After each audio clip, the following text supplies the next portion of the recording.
Today's the day I get to eat what I want as long as it's within my calories, so if it fits your macros kind of day. Looking forward to it because who doesn't like a day of food they enjoy? However, will it fuel me optimally for my back session and my big run today? And how will it make me feel? And most importantly, what will it do to my blood sugar? Will it keep it stable? Will there be lots of rises and dips? Will I feel lethargic? Will I have the energy? I don't know. Let's do it and let's see. So first stop, McDonald's for a double bacon and egg McMuffin breakfast. So here we go. I haven't had a McDonald's for ages. It's been quite a while. Well, let's get this breakfast on.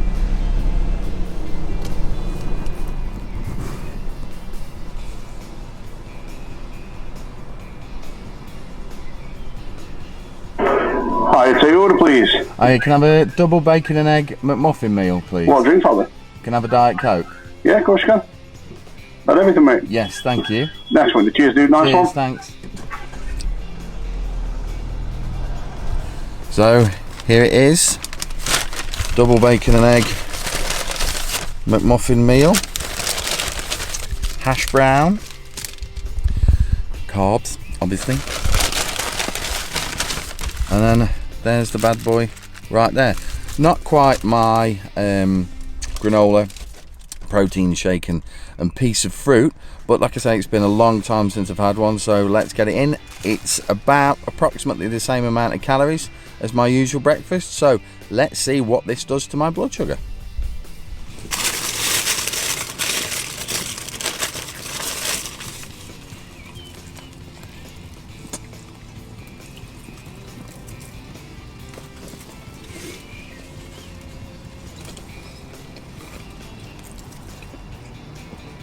Forgot my Diet Coke. That's breakfast ruined. That's the day ruined.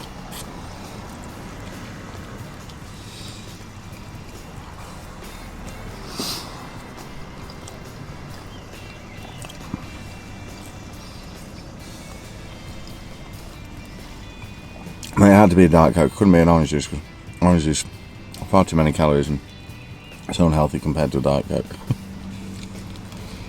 So breakfast done, meal one done, didn't even last 3 minutes.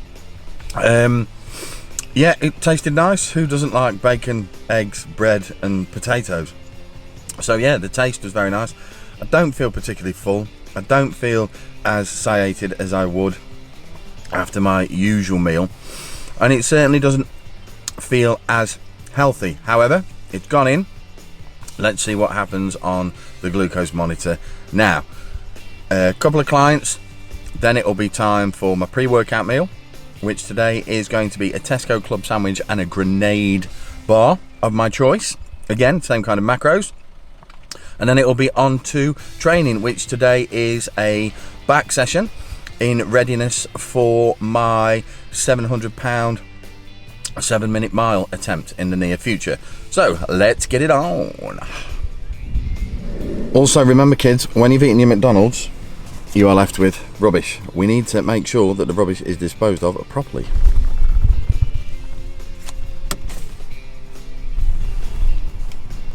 Just one of life's winners.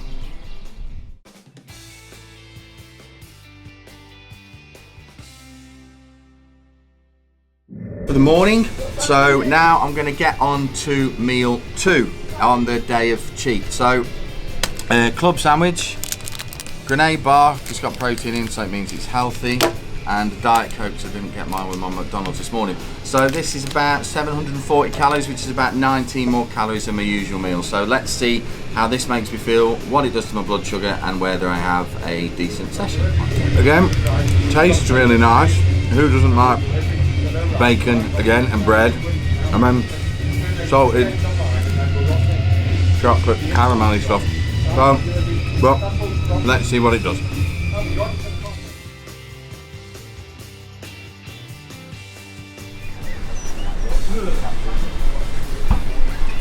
So I'm at the world famous Trenton Bake House. As I said, during my gym session I started to get really hungry, and that's when it gets dangerous, because you can have a tendency to overeat. So they do fantastic homemade pastries, sandwiches, just absolutely anything that you can think about. So I'm gonna try and stick to the 700 calories for this meal, 750 calories, but I know it's going to be incredibly hard because it is beautiful food.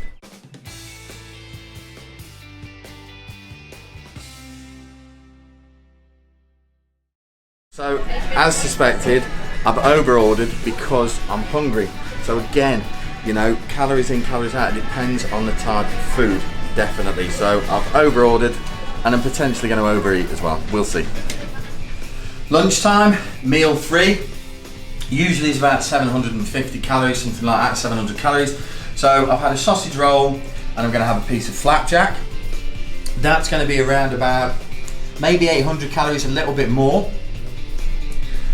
I have bought a lot more food from there because I was so hungry and my eyes were just like ah.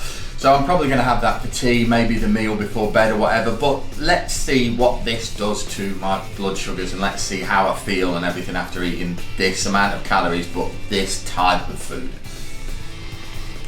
That's good. Really, really, really good. Be grateful you don't have a Trenton Bake House near you, because if you did, well, you'd just be the size of a horse.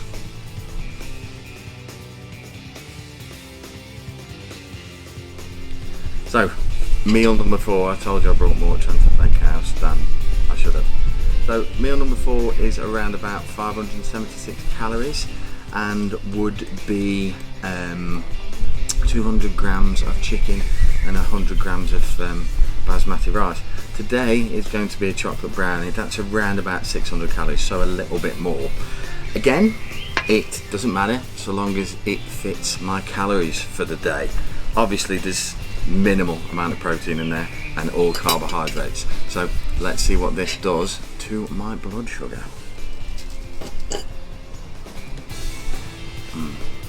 This is good, really good.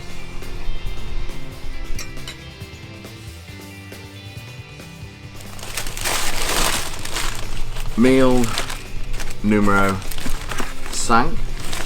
That's French for 5, by the way, because I am bilingual. I'm obviously not going to eat all of that because that would be well over my calories, but around about half of that is my kind of calories for this meal, 500 and something calories. So again, this is what I fancy and this is what I'm going to eat, but as you can see, it's high in carbs and not particularly massively protein dense, whereas normally my meal now would be very high protein and very minimal carbs as we're getting towards the end of the day, and I don't need the carbs now. So again, I will stand on that it's not just about calories in, calories out.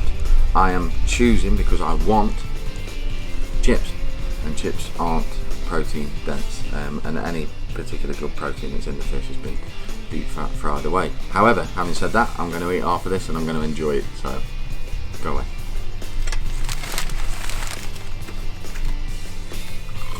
Oh. 5-second rule.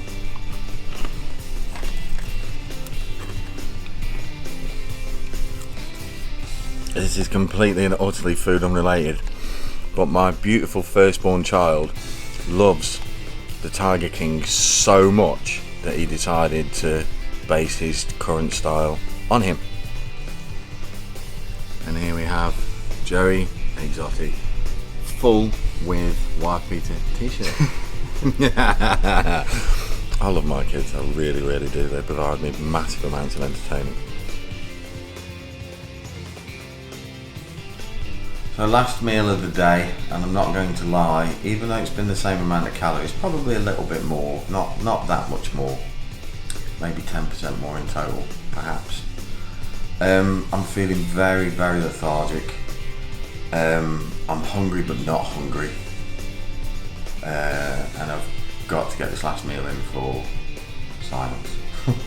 So last meal of the day would normally be like a protein shake and some peanut butter, or it would be some scrambled eggs, egg whites and some chicken, so very protein rich, and also some veg, protein and veg.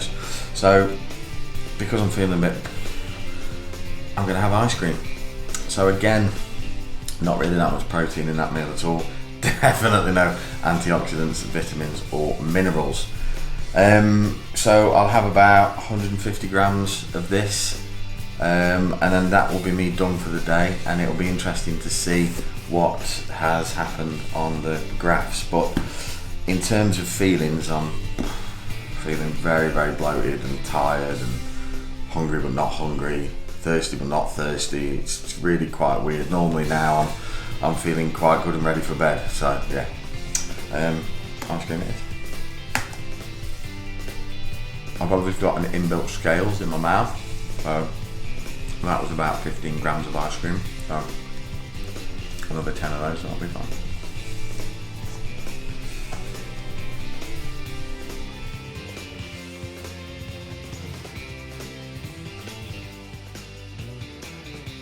Yesterday was a tough day in terms of food, so just a quick conclusion really. I felt really quite rough at the end of the day, very lethargic as I said. So I'm going to go along with what I believe and what the graphs show, is that it isn't all about calories when it comes to weight loss, or even necessarily proteins either. On a Newtonian level, energy in, energy out, yes. Without, you can't argue with that, that's physics. However, you've got to take into account the psychological aspect of it. Now, the calories weren't that much different at all, it was negligible. But I was reaching for foods that I wanted to eat. Now, those foods were high in carbs, and they were high in fast-acting sugary carbs, the majority of the food was. So they were creating big spikes in my insulin levels and blood sugar levels, and then they were creating crashes, which is why I was feeling hungry and why I was feeling groggy and why I was feeling bleh. So those feelings were supported by the data within the graphs, and that was provided by the constant glucose monitoring. So if you imagine a timeline, you've got a line graph, you've got the graph above that line here is where you are anabolic and where all the good things happen when your blood sugar is in that level. Below that line is where the bad things happen, where you're catabolic. So with the 6 meals a day and the healthy clean foods, that line, my blood sugar was staying above that line, okay? So I was constantly in an anabolic state, okay? Testosterone was high, human growth hormone production was high, lean muscle tissue production, all of the good things were happening.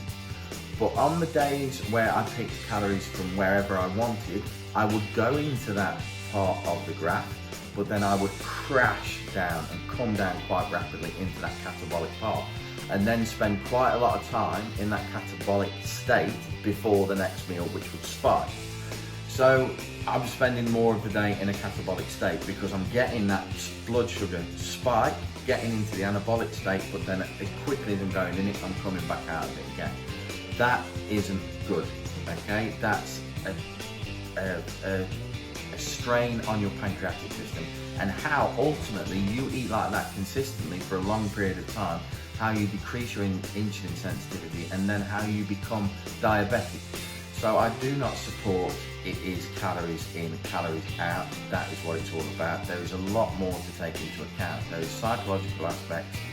There is also the hormones that are involved, testosterone, estrogen, and also the master storage hormone of insulin as well. So in terms of calories in, calories out, I'm out. It's a lot more than that. At its base level, yes, I agree.